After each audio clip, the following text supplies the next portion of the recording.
Hello. Hey, how's everyone doing? Everyone all right? Small group? Hey, Rand, you want to come on in? We're going to start.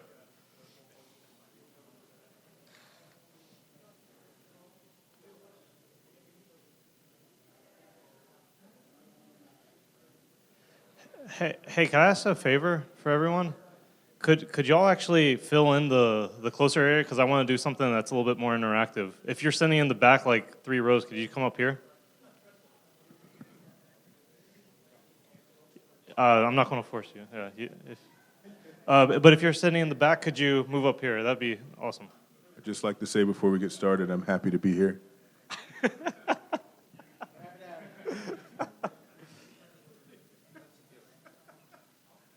Cool. So, hey, come on in. Hey, welcome. Good to see y'all.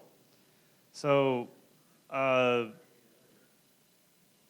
been going to different meetups. So I've been fortunate to go to, in my opinion, the top three meetups in the U.S. for Bitcoin and blockchain tech, and I've kind of seen what they have been doing. I would consider us number 3.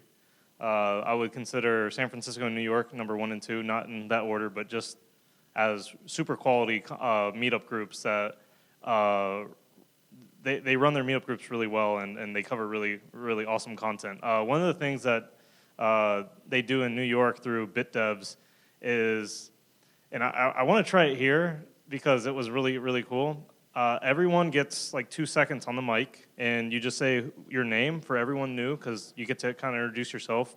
And just within like 2 or 3 seconds, you say like, hey, developer, hey, I'm a manager, hey, I work for this company. You can say whatever you want, but just to kind of, get your name out there and a little bit about who you are, what you do. But try not to shill for like 10, 12, 20, 30, 40 seconds, because I'm going to take the mic from you. But you want to start right here, and this is optional. You don't have to do this. We are recording, so if you don't want to do this, just pass the mic. That's perfectly fine. And then when you're done, just pass it here. We can all just stay seated, and or however. You can stand up if you'd like, yeah. I want to stand. My name is Waldron. I'm a CEO, founder of a tech startup. Randy, technical product manager. My name is Chris, and I'm in supply chain. Hey, I'm Brandon, and I'm a product manager. My name is Mike Casey, and I am a blockchain enthusiast. Hey, I'm Alex. I'm with the KGB. I'm Colin Enstead. I'm a filmmaker. My name is Juan. I'm the marketing manager for Bitcoin Depot. Scott Holben, a hack. John Ruggieri, what do you call me? Test automation architect and initiative lead. My name is Max. I work in supply chain. My name's John. I'm a senior blockchain engineer. I'm Nikolai, and I'm a Bitcoin dealer.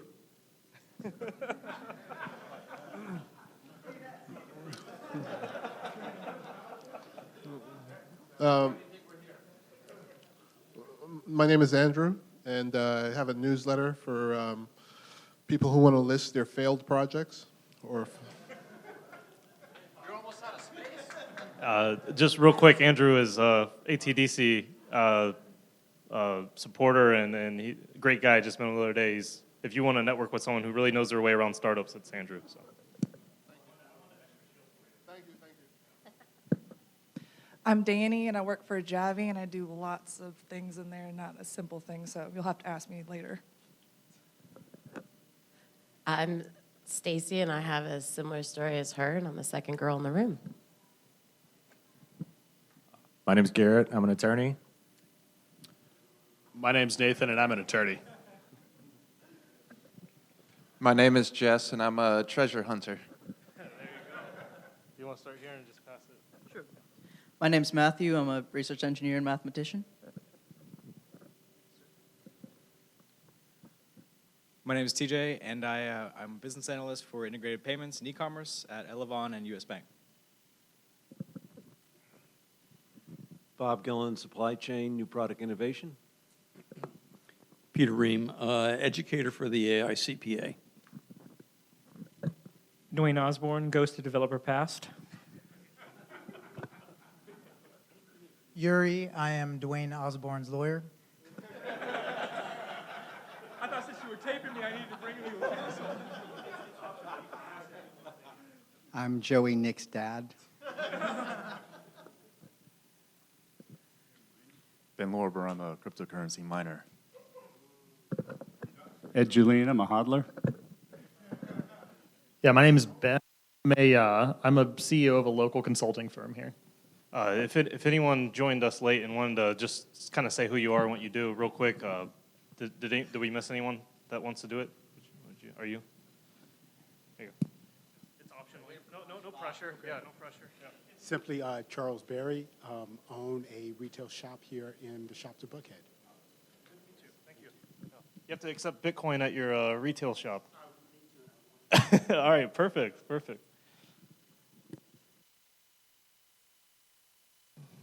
Michael Tidwell, founder of this group, and couldn't do it without everyone that comes and support. So it's not just me, it's everyone. So everyone can be part of this. This is a really open group. Let's make it great for us. So if you want to hear certain subjects, let's find speakers, or let's ramp up on the subject and let's present on it and let's learn together. So it's a sharing group where we have a Telegram group. I want to go over that. And anyways, actually, you can't see anything behind me. Let me plug in the laptop. One sec.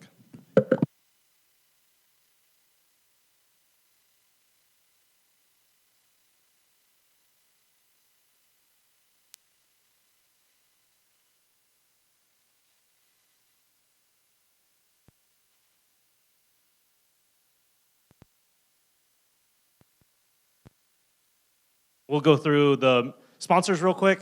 I want to start with Hide.me. If you don't know what a VPN is, don't raise your hand.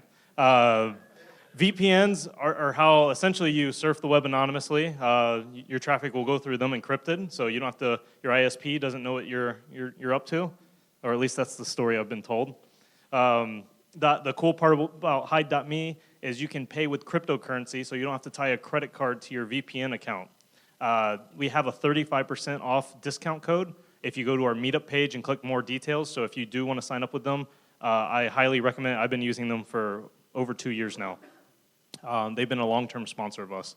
PKM is one of our legal groups here.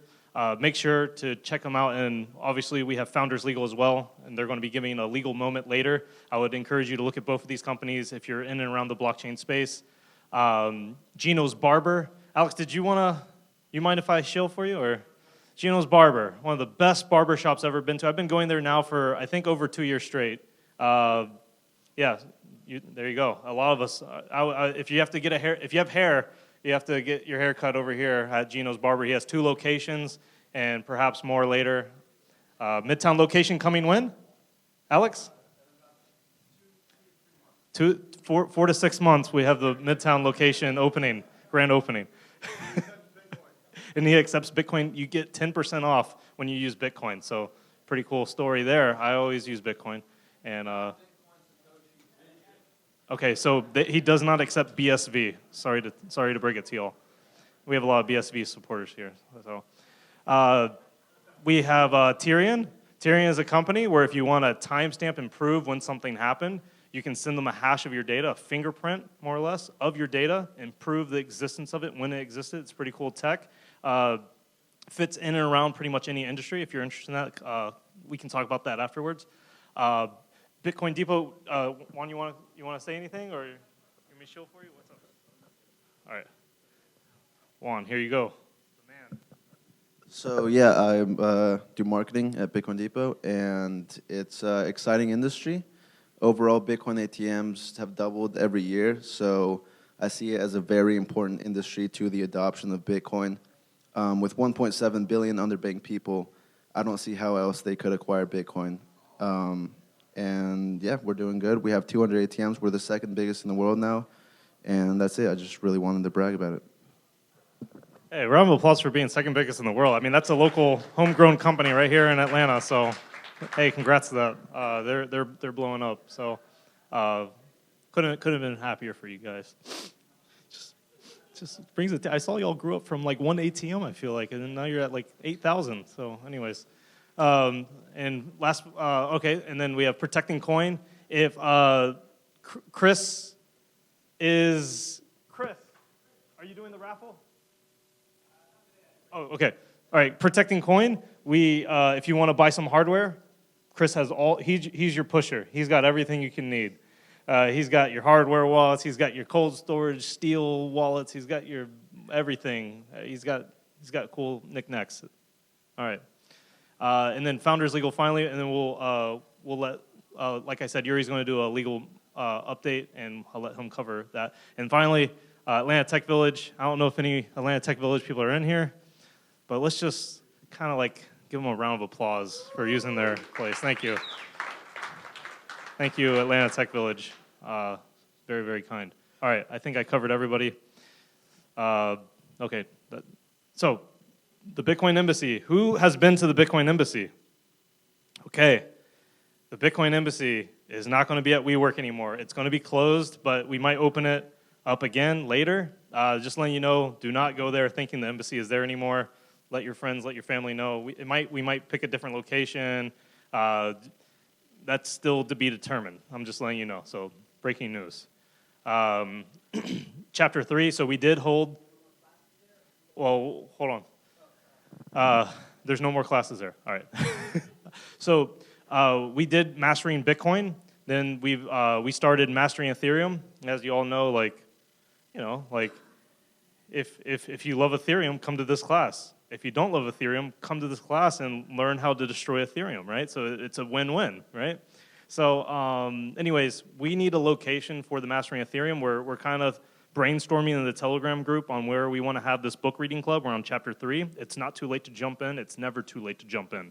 We had people jump in chapter 7, 8 with Mastering Bitcoin, and they had a really good time. So always feel free to come to this no matter what chapter we're on. But we just need a location. If anyone has ideas, preferably free parking.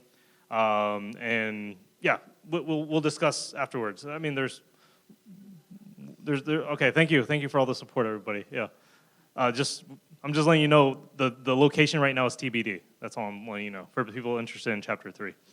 Bitcoin Atlanta. So Rich back here, even though he didn't introduce himself, he runs along with John and Randy, like a lot of people. We're all kind of like a big family here. We all kind of help run each other's meetup groups and all that. But yes, exactly. This is a really good meetup group.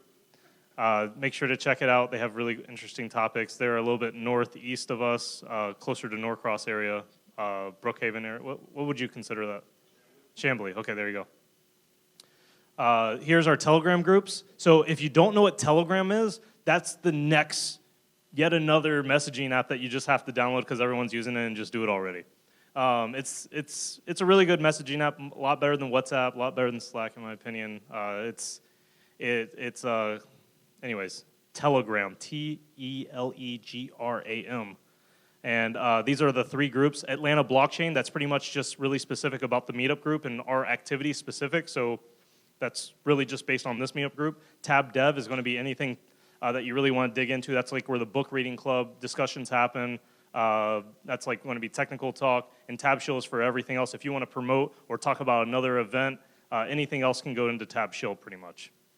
Our Twitter is ATL_blockchain. If you do want to tweet, like the live stream link, if you see our Atlanta Blockchain YouTube, we can have live people view us from all around the world. So if you want to tweet that out, tag Atlanta Blockchain. I'll try to retweet that when I'm not talking anymore. Do you all remember how I said I wrecked myself on Lightning? Remember that? From like 2 months ago? Well, I unwrecked myself. I wrote an article about it.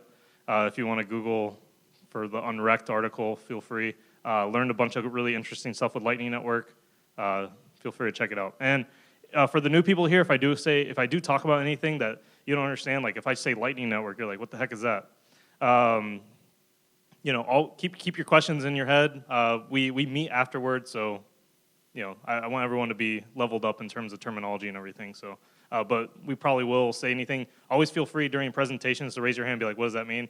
And you'll probably answer that for like 3 other people that are like new as well, so don't worry about that. We do meet at Twin Peaks. We got the second floor all to ourselves. I encourage everyone just to go out, go to the second floor, meet with people after this, because we have to leave right at 8 o'clock, which is in about an hour. So let's meet there, second floor. That's where you get a lot of networking and discussion. That's where the cool stories happen. So Rich, Alex, and myself, we're starting, and anyone pretty much who wants to get involved and help out, but we're kind of co-organizing this, a Bitcoin and Blockchain 101 event. And starting in May, I think Alex is going to host it first. He seems really excited. And it's pretty much, it's going to be a reoccurring 101 Bitcoin blockchain event where this is going to be pretty technical or maybe fairly technical. This is going to be like really, really basic. So if you want to really learn from, the 101 point of view, that's, I'm just letting you know we're going to provide that as a free service here in Atlanta once a month. And you can come out to that as much as you want, right? All right, so the legal minute. Or the legal moment, because it's going to be probably longer than a minute, so it's going to be like 3 or 4 minutes maybe. But here's Yuri with Founders Legal. So,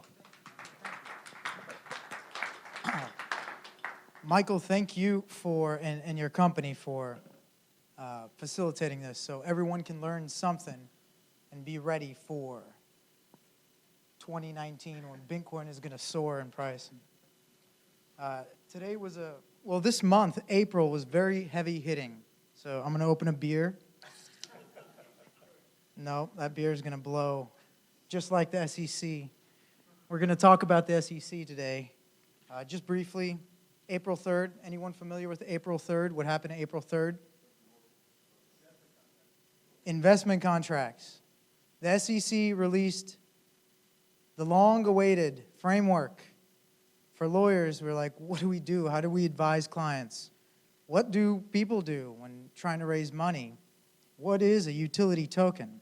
So they released a framework, which I'd love to discuss, but that's a little longer than a moment.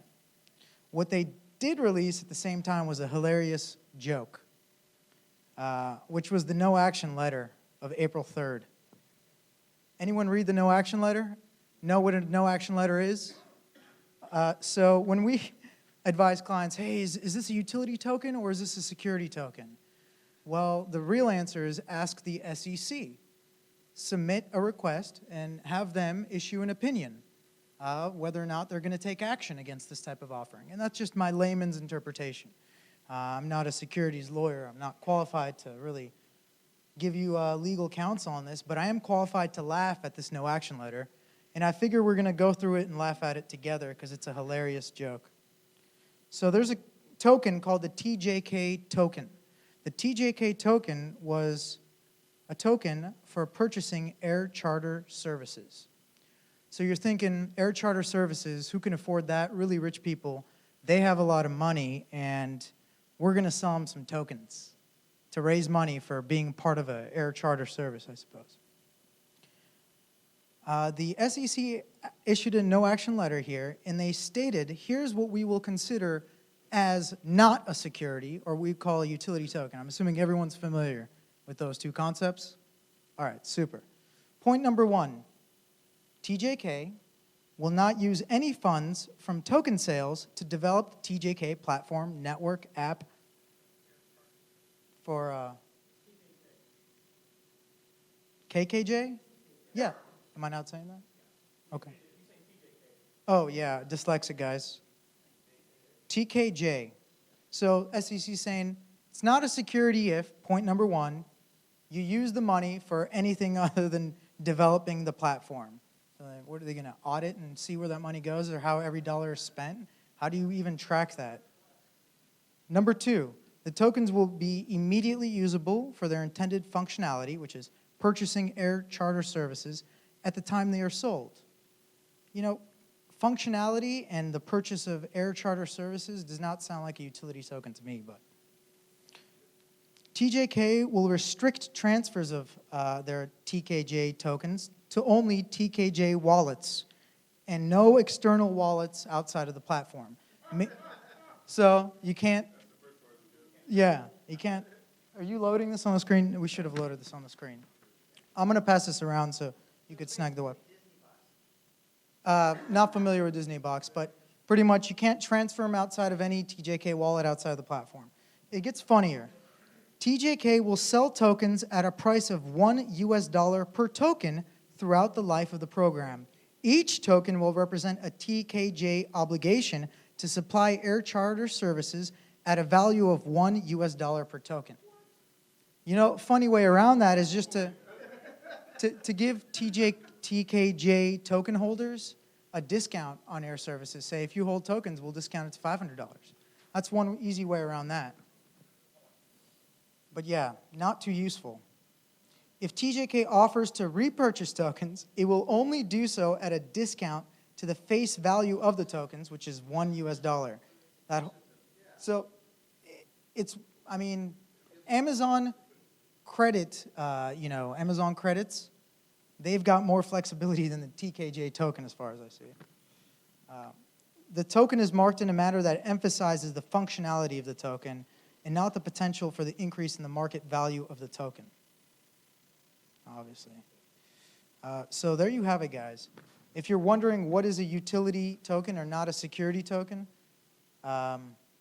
that's all they're willing to give in that no action letter. So it's pretty restrictive. You know, it doesn't even make sense to raise money through tokens at that point. You can't use the money for development. You have to buy it back at less than, it was sold for, or at a discount, rather. And just infinite other restrictions. All right. Yeah, pretty restrictive.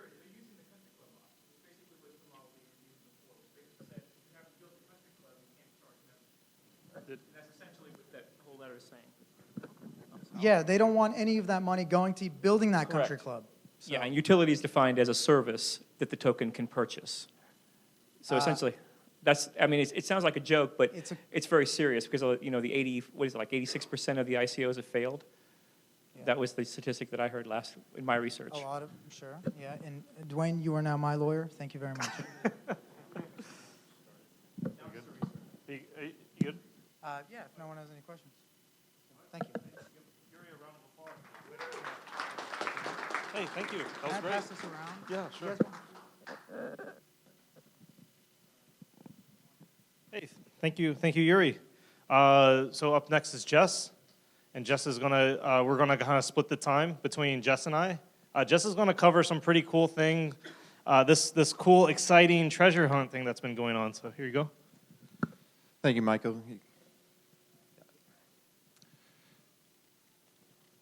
Grab that clicker from you.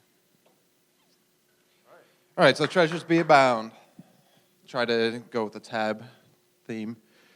So first, I'm just going to talk quickly about some Atlanta treasures that may or may not still exist. We don't know. They're not on a blockchain, so there's no record of have they ever been found. But so all the gold and silver from banks of Atlanta during the Civil War, there's old story that they were heading out northwest, and then they collided with a train that was coming in, and so all that gold was then scattered about. People had to gather it and shuffle it to houses like the governor's mansion was supposedly used at that time. So there's still potentially lots of gold and silver scattered about the woods of northwest Atlanta. The Spink treasure, it's the neighborhood I live in. He had a bunch of big land and farm, and he supposedly hid all of his jewels and gold somewhere. His kids never knew where. They never found it. It's somewhere still potentially out there. And then there's, the Cobb County Railroad treasures. The people, so they were right before they crossed the river, went and hid some of their gold, and then they went into town, got killed. But the family knew, and the railroad people knew, and talked about a couple generations searching for this treasure and never finding it. Anyways, here I am, top left. I help remove privet from these woods. It's floodplains. And so we're opening up trails and these forests. It's a really good project. It's going out to see where we have worked these past couple of years. All the natural native species are coming out. Butterflies, hummingbirds are all benefiting from it, taking out these Asian plants that just don't belong and just completely choke out the forest. So I haven't found any gold yet, but you never know when you're out here in these, undeveloped lands of Atlanta that's all around this rail yards. But just going into some pop culture, what really inspired me to be sort of a treasure hunter and always thinking like what's out there, the Goonies and Indiana Jones. And there's some books, there's the Da Vinci Code, and so Cryptonomicon is a really interesting story too. It's sort of a treasure story. There's gold involved from like a sunken submarine. And this is an excerpt I'm going to quickly read to you. So we're going to issue, this book is from 1999, I forgot to post that. So I think this is the first ever mention of cryptocurrency in any sort of form, I believe. So we're going to issue electronic banknotes. No paper at all? No paper at all. So you can spend it on the net, correct. What if you want to buy a sack of bananas? We'll find a banana merchant on the net. Seems like paper money would be just as good. Paper money is traceable and perishable and has other drawbacks. Electronic banknotes are fast and anonymous. What's an electronic banknote look like, Randy? Looks like any other digital thing, a bunch of bits. Doesn't that make it kind of easy to counterfeit?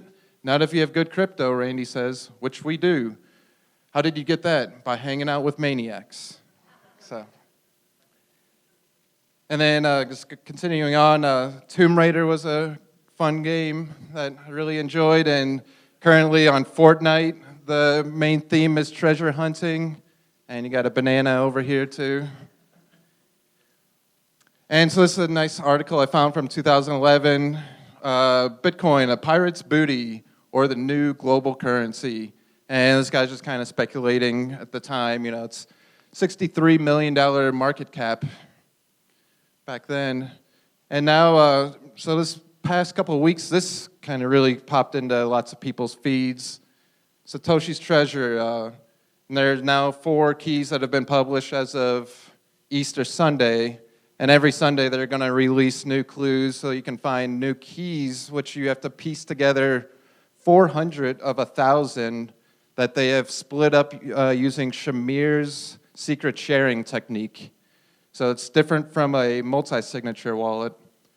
And the creator of this, well, first, I found this post on Reddit kind of peculiar, because there's r Satoshi's Treasure, then there's r Satoshi's _treasure, which has about 500 subscribers, and this one has 100.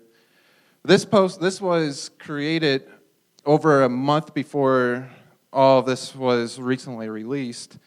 But then after looking into it, the guy who created the subreddit posted yesterday about, he saw it on this website, and they created this this bounty for, they're going to be judging games. So anybody who was open to create a game, and I think there were some guidelines, I'm forgetting, but it was sponsored by Satoshi's Treasure, and the judges there's like 4 or 5 different people, and Eric Meltzer is the guy who is kind of the, I guess, the brainchild of this Satoshi's Treasure. And so he's got this video, 18 minutes long, and he kind of divulges quite a bit of information. At the start, he's saying like he won't give away too much, but he does kind of give away like their timeline, that they are going to be doing it every Sunday at first, and they're going to sort of feel it out, but they don't have an ultimate timeline of how quickly they're going to release all these clues, and they're just going to kind of watch, and they're trying to build up the word of mouth and just trying to kind of see what's going on with just the crowds. And so the first clue was beamed with Blockstream's satellite, and then a Blockstream employee who's the guy coordinating the satellite, he posted this on his Twitter.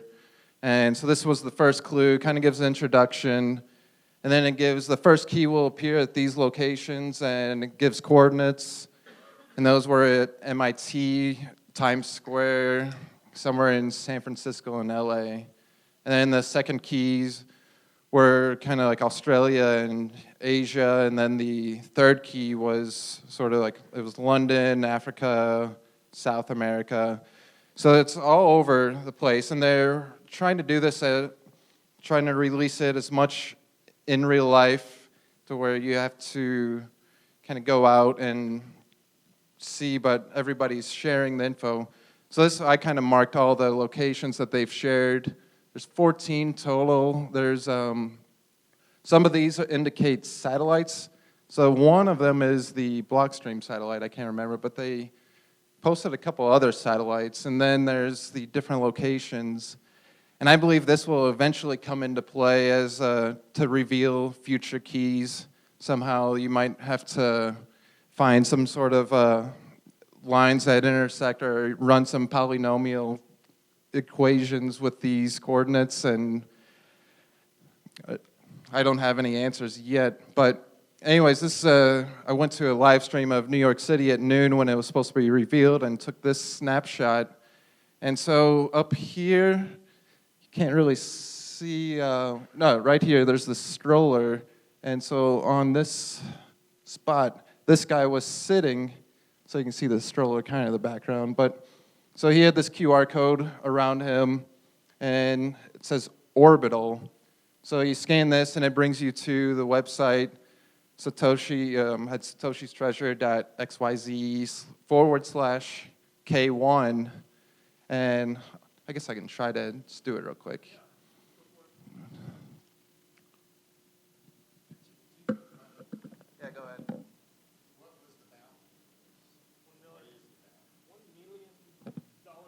They've not revealed the public key yet. So, but they said it's $1 million. But yeah, lots of Bitcoin enthusiasts are like, why wouldn't they say a Bitcoin value? You know, go ahead. Yeah, and the other thing is they could do proof of existence without revealing the public key. So this could be a wild goose chase. So it's definitely a theory I've heard before. So you see, like you would scan that, it brings you to this domain. So after this was discovered, somebody figured out like, well, they K2 and K3, they tried those URLs and they were live. And so then he just kind of used orbital, like everything was sort of satellite. And so he kind of created a subset of words and just kind of brute forced the second and third key before they were even released. So that was kind of interesting little note that somebody, and of course, you know, everybody's going to try to hit everything they can with this to get these keys because, you know, $1 million is nothing to sneeze at. Yeah, here you go. So then on Easter Sunday was the second day they released, and they released a GIF where it was down the rabbit hole or follow the rabbit, I can't remember, but it had this animation and of a rabbit and this weird face.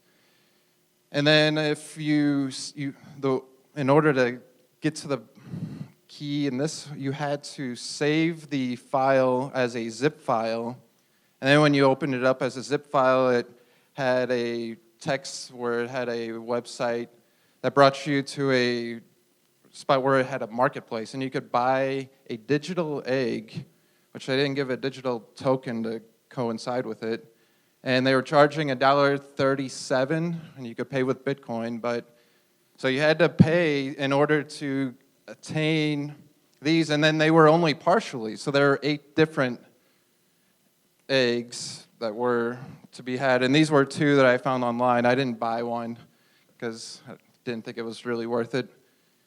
And somebody has posted. It was a really long passphrase, and it's on the subreddit Satoshi_treasure, or there's also an Instagram account. So all of the 4 keys are freely available on the internet if you do a minute or 2 of just Googling. Just a quick note, I remembered Atlanta had a ordinance against treasure hunting, but I was surprised to see that in 2017 it had been striped, knocked out, so it's striked out. So it's good. We can do these treasure hunts legally in Atlanta, because 2 years ago it would have been, a citation. So there's this other, thinking about the Satoshi's treasure, I had to think about this other one I'd seen. It was 6 months ago, the 310 Bitcoin challenge. And it was this image, which was kind of really odd. And so I thought as I was kind of Googling around about this, I found like a spoof website, which is certainly, I didn't do too much with it, but they're probably there just trying to get into your computer and steal your information, Bitcoin, whatever you have. But this guy posts, John Hammond, 310 Bitcoin challenge, $2 million, 0.1 and 0.2 Bitcoin video solutions.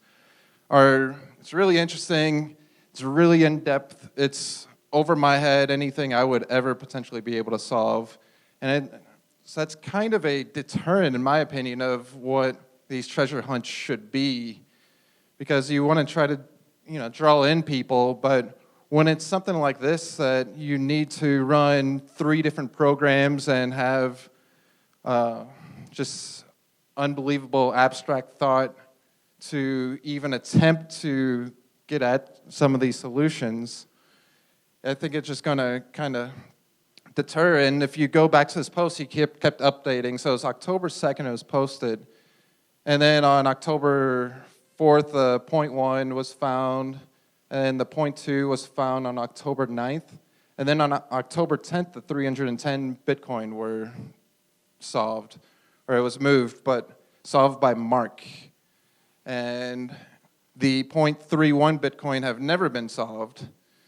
And as this goes on, he keeps updating. It's a really interesting thread because it became really toxic.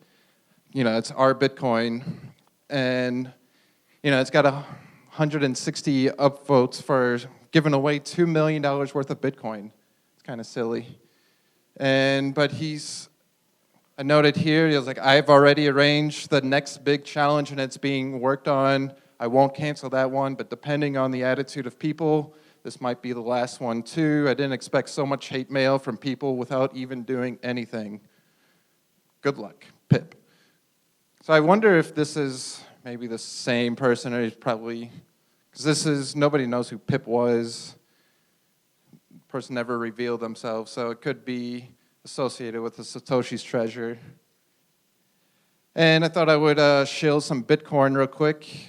This has been talked about at Atlanta blockchain events and at TabConf. So this guy created some of these cards, and they contain the key to these 3 different farms, which contain a bunch of different Bitcoin cards or rare digital art, and they're built on top of Counterparty, which is built on top of Bitcoin. So it's sort of what Ethereum is envisioned. Counterparty was there and it's never quite really flourished, but there are still these cool things that exist, and Rare Pepes is in that, and there's Mafia Wars, and there's Bitcoin. So this guy created these farms, and he put a bunch of cards, and he released these new cards, and they somehow have the private key. This is another interesting, this is 2015. It took 3 years to be solved. And so this artist, she hid 4.87 Bitcoin.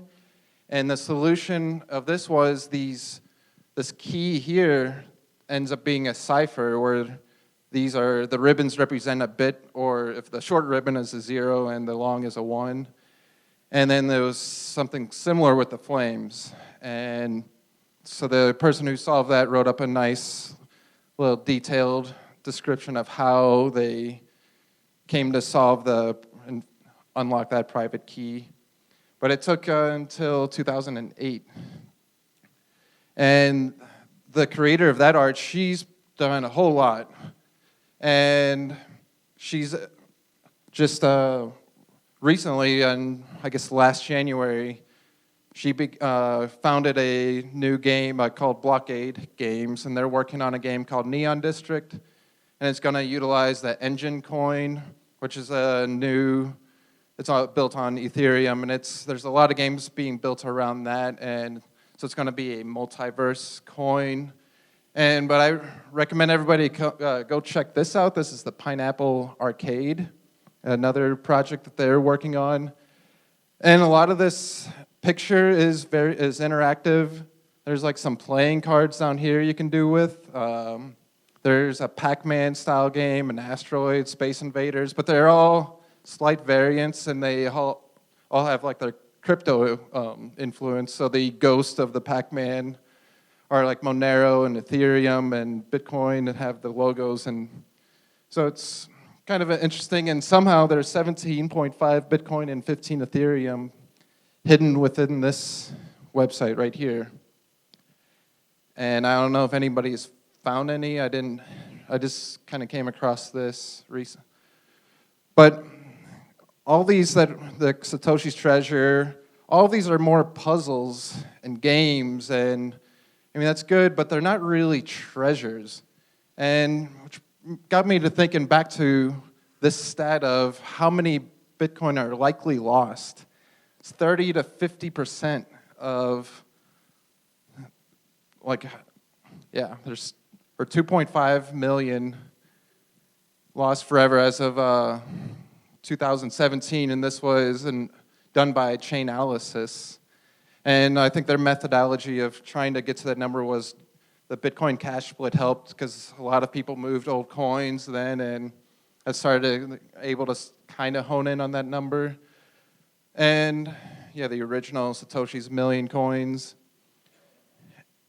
And so that's $20 billion of just keys that are gone forever. But it's made me think of this Bitcoin landfill story from back 2013 of a guy who had thrown away a hard drive with 7,500 Bitcoin. Now, I've never thrown a hard drive or anything away. Does anybody else like regularly throw away their old hard drives without backing it up? And this guy works in IT, of all things. And his story was his girlfriend he was an early Bitcoin miner, but she didn't like the humming of the computers, so he stopped, kind of forgot about it, cleaned up, and threw away this hard drive, which takes up, no space, really. And so now there's $100 million of Bitcoin in some landfill. And, there's these old stories of the Atari game, the E.T., that all got thrown into a landfill, and somebody was able to recover all those old Atari ETs recently, and that was from the 80s. So there are going to be some hard drive recoveries from landfills, not just this 100 million one, but there's going to be these new computers coming in and just being able, kind of like a Wall-E, going into landfills and just punching into whatever sort of memory device they can find and just looking for a wallet.dat file or whatever else there might be. I also thought Bitcoin landfill, like Bitcoin is garbage, Bitcoin is in the dumps, was related searches. So a couple of years ago, my brother sends me this text, just lost 0.21 and crying emojis. And so his roommate was cleaning up around the house and he had bought some Bitcoin, had it on the coffee table. She just thought it was like a gas station receipt, threw it out with other stuff, and so it gets smudged. So I was like, it's not too bad. So I just reconstructed that by going to Excel file, just creating it all in squares. Just look at it, and it's kind of, after 5-10 minutes, got it to this point, kind of played with the saturation. Meanwhile, I had my phone propped up with a wallet, just doing a sweep. And then suddenly, after 10-15 minutes, it dinged. And it was one of the greatest feelings, all right. And I noted on how much the fees were even, so October 16th, 2017. Still kind of paid 48,000 Satoshis to sweep that wallet, but, you know. So that's, the moral of the story is I think there's going to be a lot of Bitcoin treasure hunting beyond just these games. The games are good. They will pull people in. Some will scare people away, like if it's too complicated.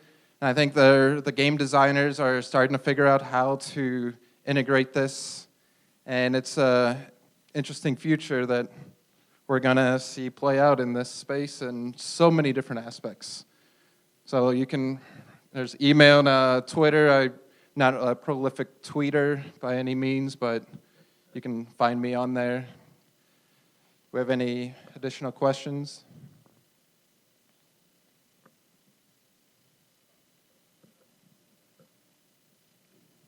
I'm sorry to make an announcement, but speaking of treasure, over on the table over there by the front door is treasure from the Bitcoin Embassy. We have some T-shirts and things like that, which we're trying to give away.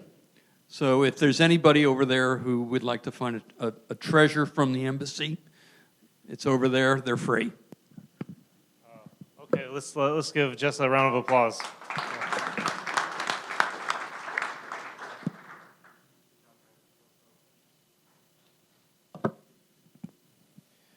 Thanks for the extra clapping in the back. And I saw someone checking out one of the games that you brought up, and right up here. So hopefully by the time this is over, Brent, you have all that treasure. All right, I'm gonna. So that was our first topic, and I'm probably going to make my topic short as possible. Maybe we'll see. Yeah. Okay, so who knows what this is? Okay, so this is called the Bitcoin mempool, and this is a chart. This is some really nice guy hosts it for me and for everybody. It was down the other day because his Electrum server was getting denial of service, but this has been a really handy chart just in general. This is one of the best tools in the world, and it's all for free. Now, what this is showing you is the bottom right here is not going down; it's maintaining and increasing. What you want to see, you don't really care about the spikes. You just want to see it go back down periodically, and that means all the transactions that need to be sent or want to be sent have been sent. That enables you to send low transaction fee, low transaction costs. Pretty much, you can send something for 1 Satoshi per byte, which is pretty much near the minimum, and you can send money for very cheaply on the Bitcoin network. But when you start seeing this between April 1st and April 5th, you start having to pay more, 25 cents, 50 cents, etc., and it goes up. During the last time the mempool was really, really congested, people were paying, $20 or so to get into the next block. Now, this is kind of give you a landscape, so you can see this is April, this is March 24th, so pretty much right after our last meetup, the mempool started getting more congested, and you can see since like January, it's been pretty good in terms of getting cleared out. This kind of reminded me, did Chris bail?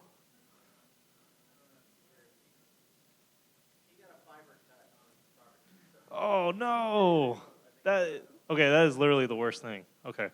Well, anyways, John's here, and John and Chris had a really interesting discussion a couple months ago through Bitcoin Atlanta, and it kind of, all these topics in terms of scaling and Lightning Network, they're all related. They're not necessarily directly related, but they're all relatively related in terms of, like how we got to these decisions and conclusions on block size, full nodes, et cetera, et cetera.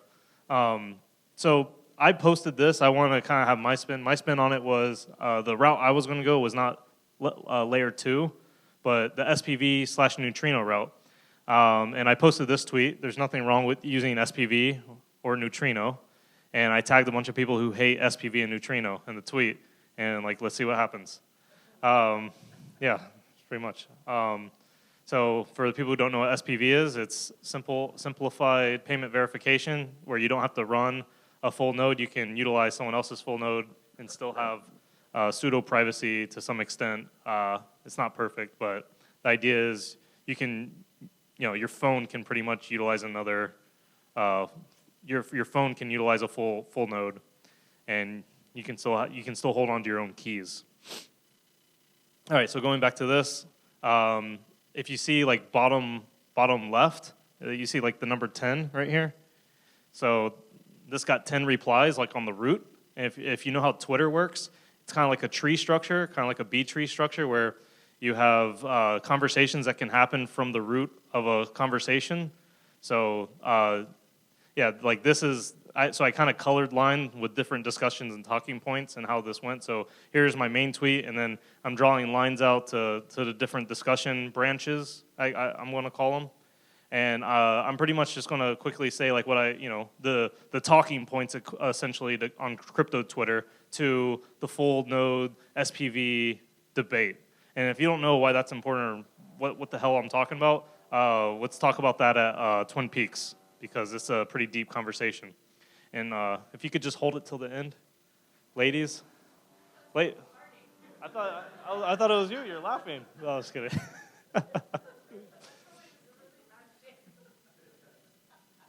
All right. So first I want to talk about the green branch and what I learned there. So this was, and I'm going to open up this real quick just to give you an idea of what I'm talking about. Oh wait, I have it open here. So this is the green branch, and if you can see, like this was Nicholas Dorier, and it was a pretty short conversation, just like he replied, and then it was my one reply. But I guess I'll context switch back and forth. Oh yeah, so if you don't know, crypto Twitter, if you want to like do something like I did, you're going to get cussed out pretty good, and you're going to get called like every name in the book. Colin, you can vouch for me. I mean, this is like war. If you want to like talk on Twitter about cryptocurrency, it's war. You better have thick skin, because you'll grow thick skin, or you'll quit Twitter. It's either one. Or you'll end up blocking everybody, and you'll be like, why can't I see anything? All right, so the green branch, and real quick, even though there's a lot of trolls on Twitter, and there's a lot of people that are anonymous, and a lot of people that will be very, very filthy to you in terms of what they say to you, a lot of these people are really, really passionate, and they do say typically things that are correct, but in a really mean way. And as long as you're like okay with like taking out the mean words and like trying to understand what they're trying to tell you, then it's actually pretty informative, and it's a free resource, because as long as you can like trigger these people to be like, give you all this free information, it's like, oh, okay, cool, then you get to learn a lot. You'll see. Oh, well, yeah. Okay, I don't know, but anyway, so the green branch, this is Nicholas, and I've met him in person. He's a nice guy. He's really, really passionate. He loves freedom and humanity, and this is like a guy that's fighting for us, but he has probably a different take on this than most people. And I can neither confirm nor verify. I don't know, actually. That's a good question. I'm not sure. Anyways, this is his take through that article. I'm going to just bullet point summarize it. Everybody will eventually run a full node. Okay? This is things that he wants and that he predicts. The future, where not having a full node will severely limit your user experience in the realm of things you can do with Bitcoin. So in other words, it's almost like you're punished if you're not running a full node. SPV wallets are worse than custodial wallets. 51% mining attack is not going to happen, granted. So I was like, oh, okay, cool. That's kind of cool that he said that. And he says, exchanges freeze your account, get hacked, sell your data, leak your data, haircut your account. But at least those exchanges are probably running full nodes. So that's how much of a full node advocate he is, which really puts it in perspective for you. He doesn't want you to run SPV wallets. He'd rather you lock up your Bitcoin on an exchange where it's more risky, because at least those exchanges are running a full node. No, I mean, but it's a very interesting take, and you have to I would encourage you not to completely blow this guy off, but to listen and try to understand his point of view on why he thinks this, because he's a smart guy. I met him in person. He's nice. So, why does he think this way, right? And a lot of people think this way, or I would say many people think this way that are, I guess, seasoned in this space. So this is, I guess you could say, a nuanced opinion, but it's also, I would say, one of the more mature opinions. Not to say this is the only mature opinion, but one of them. The last point I have here is using SPV is bad for Bitcoin as it gives leverage to miners. If 95% of the users use SPV, then Bitcoin is what miners decide it to be. Using SPV is bad for my self-sovereignty. B2X, which is like SegWit2X, was signaled by 95% of the miners. So in other words, he kind of lays out his case. And anyways, so that was the Green Branch. And I'm not saying like I agree with him or I disagree with him. I'm just trying to give you the information on how these people think. And like I said earlier, if none of this makes sense, let's talk afterwards at Twin Peaks, second floor, and you can understand like what the heck this is even all about. I know this is going to be kind of nuanced and technical and weird for the people who don't know, like, even for the people who do know what this is pretty, like, it's almost like philosophy, but you also first have to know the technical stuff in order for any of this philosophy to even, like, so this is kind of meta. All right, so let's talk about the Orange Branch. And I think the Orange Branch, let's see, the Orange Branch was bigger, and I'm kind of going out of order, but so this Orange Branch was like this, it split. So if you know anything about Twitter, every time it splits like that, that's where the conversation took two different paths, two different branches. So I followed both of those, okay? And I didn't follow like every single possible branch because this was like tons of tweets, but I tried to follow the interesting lines, I guess you could say. This one root tweet got a lot of traction. So, let's go back to, Keynote. So let's go back to the Orange Branch. So there wasn't that many takeaways because a lot of this information repeats, but SegWit2X was an attack by corporations. I really wish Chris was here. I mean, this would have been a better Q&A. But SegWit2X was an attack by corporations, UASF for the win. There you go, John. And fraud proofs using SPV. So here's an example of fraud proofs using SPV where they tricked a wallet into thinking it had 2.1 million Bitcoin. So obviously, that wouldn't get many confirmations, but the idea is you can be tricked. All right, so we'll go over Purple Branch. I'm just going to kind of run through this. So the key takeaways here were it's becoming very clear that proof of work is not enough for security, and you actually need to hold that proof of work accountable. This is kind of my interpretation of their talking points. So if I asked for examples of, in the wild where SPV was being exploited, but I didn't get any. But I think this Giacomo really summarizes it good. And if you want to know what these numbers mean, so you see how I have 1,069 and this person's 102. There's this app called Hive.one, and it pretty much ranks everyone. I think Andreas Antonopoulos is number 1, Vitalik Buterin's number 2, and just goes over your Twitter traction. So I'm almost in the top 1,000. This guy's in the top 100 almost. Just to give you an idea of how prolific some of these people are that are responding to me. Some of these people are really Twitter famous, and they're chiming in. They're influencers, yes, crypto influencers, yeah. He blocks Bcash trolls, I guess. I don't know, man. Sorry. Okay. But anyways, I kind of highlighted what he said, so I'll read what I said. In a world where a government has oh my God, I don't know how to speak. I don't know how to write English. Sorry about that. The most hash rate, they will use it to make the most money. If their goal is to sabotage, then they would just 51% attack continuously, right? Which means they wouldn't be making long, invalid chains that are ignored. So in other words, you wouldn't be making all these 51% attacks if all that gets ignored. They wouldn't be doing that in the first place. They would be, mining for profit, and they wouldn't be mining maliciously, pretty much. And then he says precisely the worst case scenario in Bitcoin security model, if governments occasionally control hash power majority, likely scenario, so he thinks it's likely that governments can control a majority hash rate. They can try some reorgs, which means big reorganizations where they 51% attack early and then reorganize a bunch of transactions and pretty much wipe history. They can try some reorgs and their inferior pseudo SPV security model instead. They can shape rules, inflation, and taxation. So this really, we have some people laughing. No? Okay. So this really, this point I'm trying to make is Bitcoin's trying to be government, they want Bitcoin to be government resistant. And even if the government owns majority hash rate, you're going to be able to run your full node to say, that's not the rule set I agreed to, essentially, is the idea, I believe is this. Did you want to comment? Or?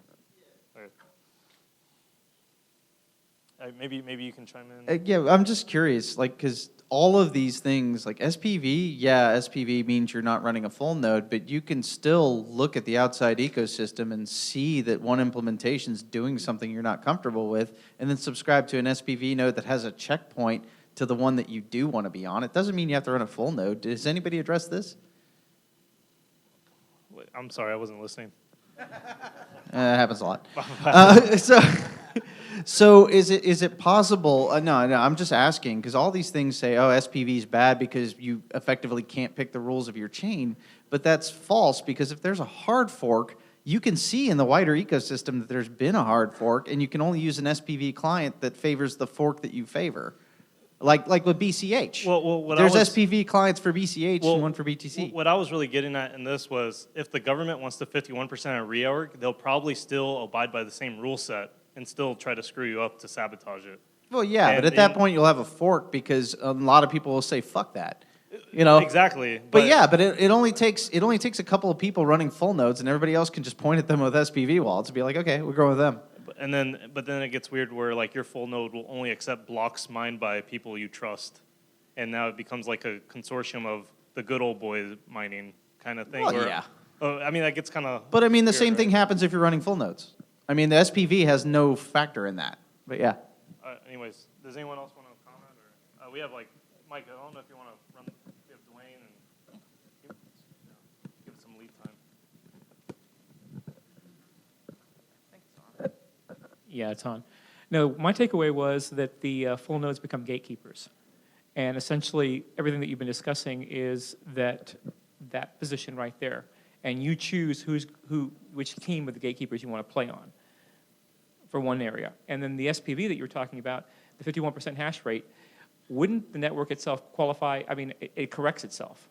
At some point, that 51% is not going to be 51%. Exactly. So part of the argument is that the advantage only lasts for short spurts. And to acquire the additional 51% after the network corrects itself is an order of magnitude problem. Yeah, I mean, if a government has majority hash rate, they can just always have 51% to attack the tip.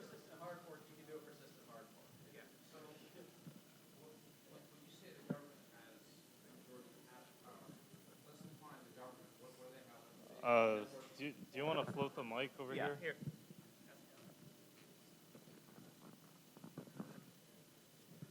So I kind of heard your question. I'm not saying the government has majority hash rate. He's just saying that it's likely scenario that could happen, I think is what he's saying.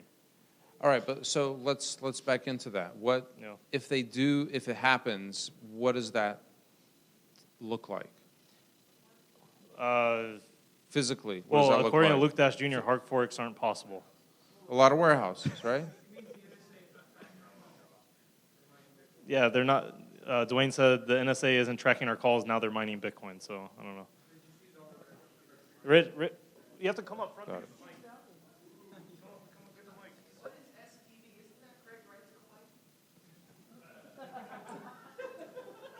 This isn't Twitter. You can't troll me like that. All right, so I don't have an answer for you. I mean, no, I got the answer. Okay. Can I tell a joke? I'm just kidding.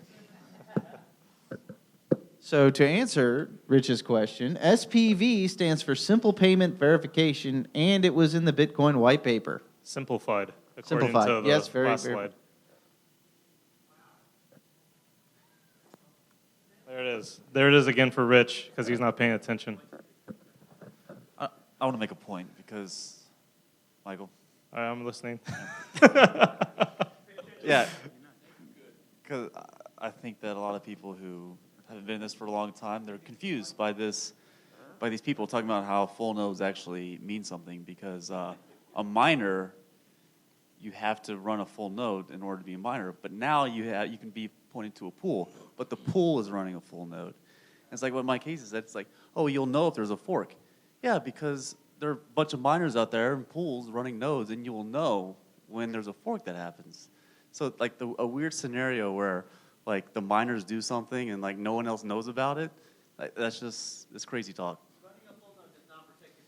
I think yeah, it doesn't protect you I from think reorg, this is obviously. I think a lot of these though are like slippery slope ideas where it's like eventually, and I wish I remember to put this in, but like for instance, Ethereum is like over, if you want to run an archive node, it's like over like 2.5 terabytes or about that, and you know, if you want to, you have to run that on SSDs, and if you want to run that on the cloud on reliable hardware, we're talking like over $1,000 a month, right, in hosting just for that node.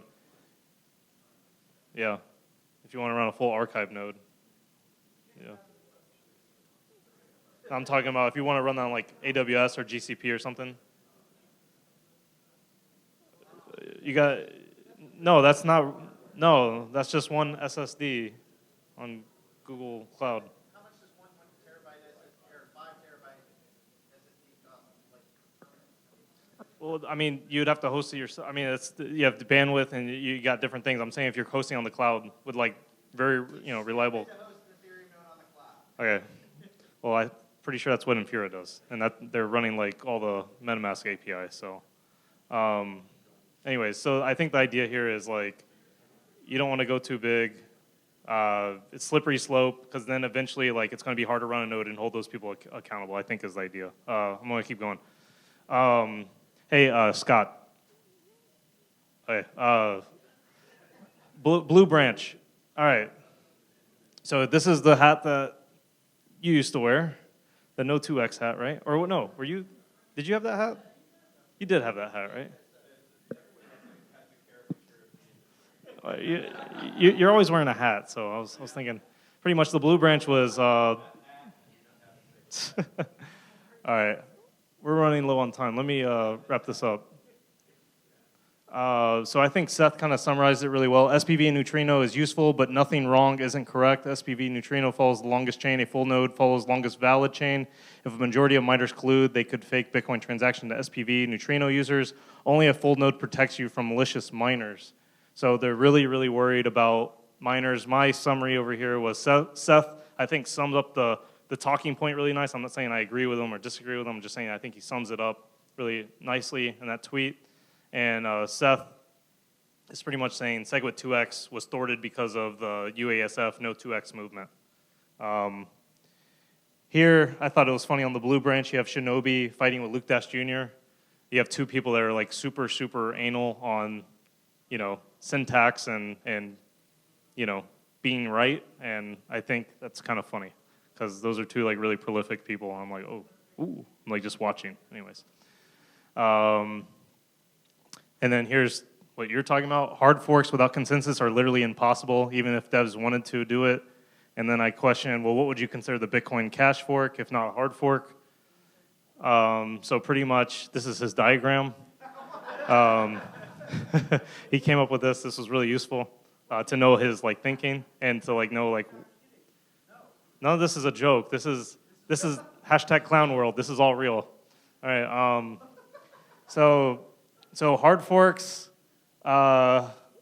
pretty much, does the entire community support the change? So Bitcoin Cash would be no, and then therefore it's just an altcoin. It's not a hard fork. It's just he considers it an altcoin.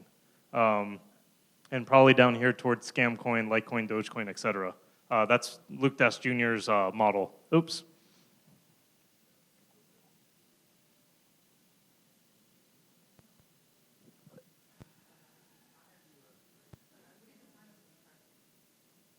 This cord's too heavy. I'll just have to go. Well, and that's how my presentation ended.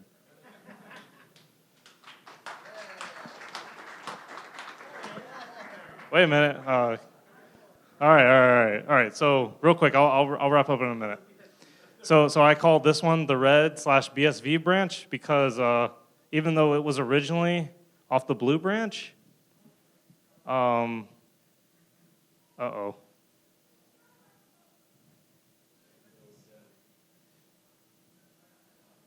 I don't think it liked the HDMI. It's like trying to reconfigure itself.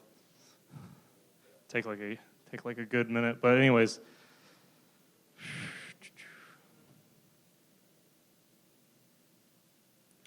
Takeaway points were pretty substantial here because there's so much going on. Shinobi is a prolific guy on Twitter. Mr. Hoddle's prolific. And this guy named Ari, which supports BSV, was on there. Let me just run through what they're kind of on your side. Ari was pretty much in favor of, if you're not mining, you're not really a node, kind of more philosophy. Mining nodes are the nodes that matter.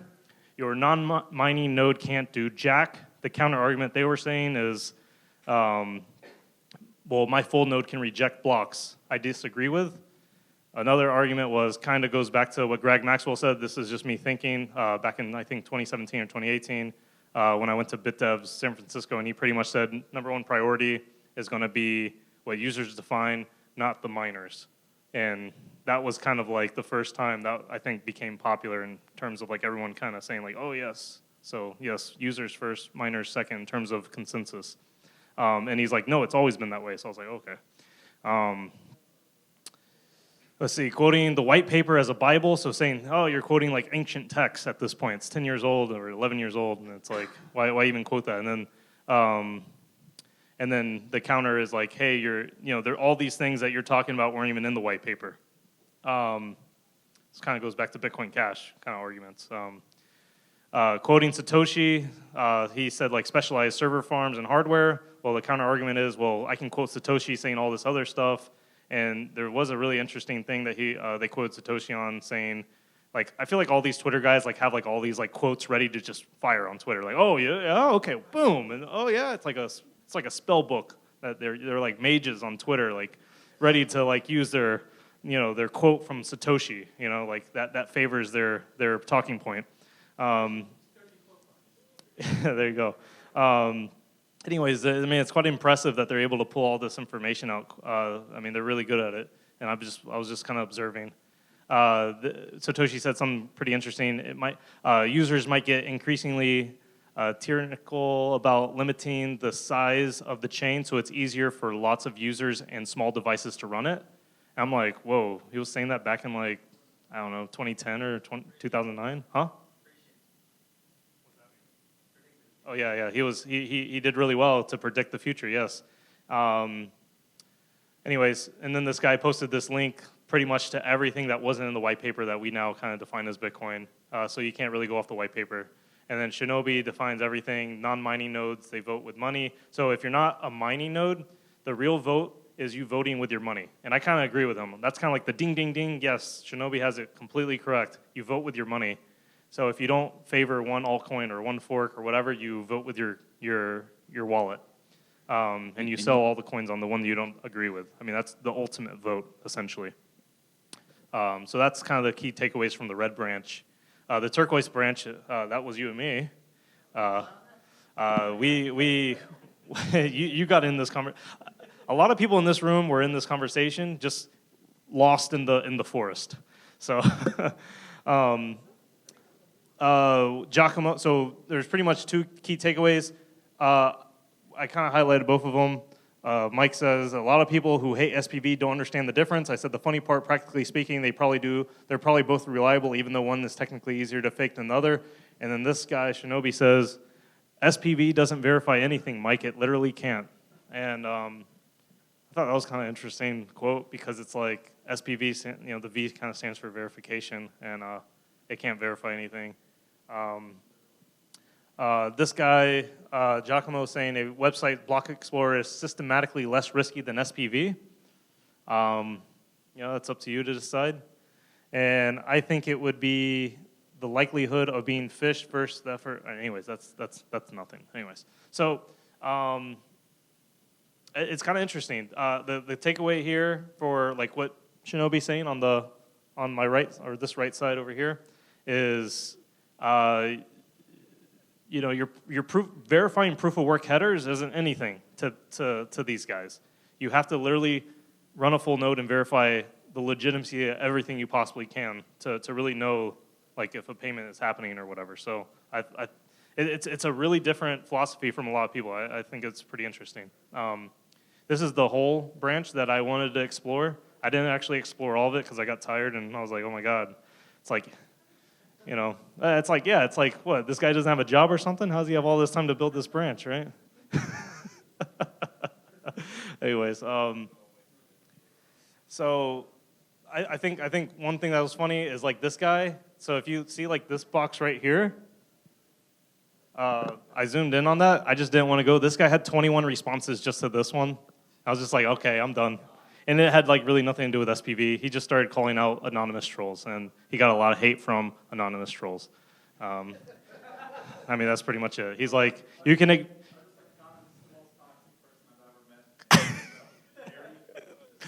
He spiced up the. He literally is responsible for this entire red branch, starting and going on. So that's Ari for you. Yeah. You can. It's all public, so you can go and. I actually needed to build this diagram to just be able to parse this to do research for this because it was so hard to like go through Twitter. I needed to make this little mind map thing, just to like understand the flow of the conversation. So,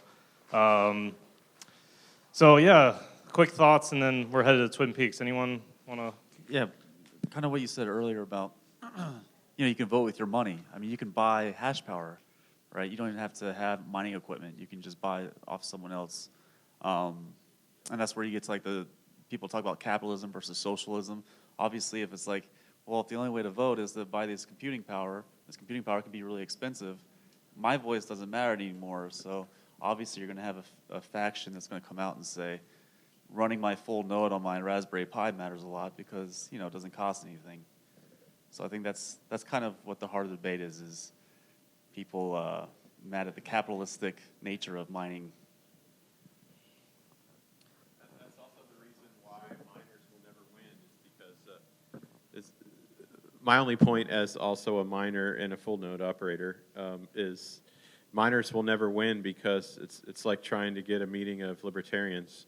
No one can agree on when and where to meet, and so miners are notoriously in it for their bottom line. Right? So you can't get them to get behind an idealistic or philosophical cause. The one comment I'd like to make is, to me, it seems like the whole anti-SPV notion is these people are paranoid that one day they're going to lose majority hash rate. They haven't yet, but they're waiting for the day when they lose majority hash rate. And then they're going to say, well, that's not the real Bitcoin. The real Bitcoin is the one we say, but... No, I think that's really... A key point to make is even if Bitcoin loses majority hash rate, it's still Bitcoin because the rules, the culture and the rules are defined by the full nodes, and I agree. In that view, definitely, those people believe they're so. preparing for the ultimate fight. They are. So if you're preparing for the ultimate fight, then you have to run a full node. That's the ultimate fight. It depends on what they change. Everyone runs a full node. So right? to me, if they change one of the fundamental things of Bitcoin, which I think that's true of everybody, but I would say like if they change the 21 million cap, then yeah, I'm going to agree. That's not Bitcoin. I don't care if it has majority hash rate. I don't give a shit. But they're saying if they change anything. But I don't know. How do full nodes prevent the majority hash rate taking over? No, they just identify it. You're able to verify that it happens before everybody else. So if No, I would say it's not the majority hash. That's their argument. It's not the majority hash rate. It's the majority hash rate following the rule set that they've chosen in their client. And I think even if you have a majority hash rate that was the point I was trying to make on that purple branch. Like, what if you have a majority hash rate that's just continuously attacking and it's still following the rule set? Then it's like, what then? But well, that's the government-sponsored 51% attack reorg. So I think even then they're saying like running a full node, you can start to. I mean, technically speaking, that's why I was saying like you only accept blocks from, people Well, at that that aren't point, gonna you have a attack. checkpoint fork, and Yeah. you say, I'm not going to look at that because I don't care what they do. I'm going Yeah. to ignore that. And then your full node software can use that checkpoint, to yeah. I'm confused why your full node software matters. If the majority hash power changes their node to whatever new version they want, you have no hash power on your system, right? But you can reject those blocks if you're running a full node. Yeah, post hard fork, then you have two different rule sets. One can have a higher, like look at BCH, right? BCH has a lower hash rate, but that doesn't mean it's not a valid blockchain. Alrighty. It's a fork. So, hey, we're going to end it there. Thank you so much. Appreciate it. We're a little bit over time. Thank you. We are going to Twin Peaks, second floor. So if none of that made sense, that's okay. Ask all your questions. Come hang out with us. Grab a beer. Come hang out. So thank you so much for coming.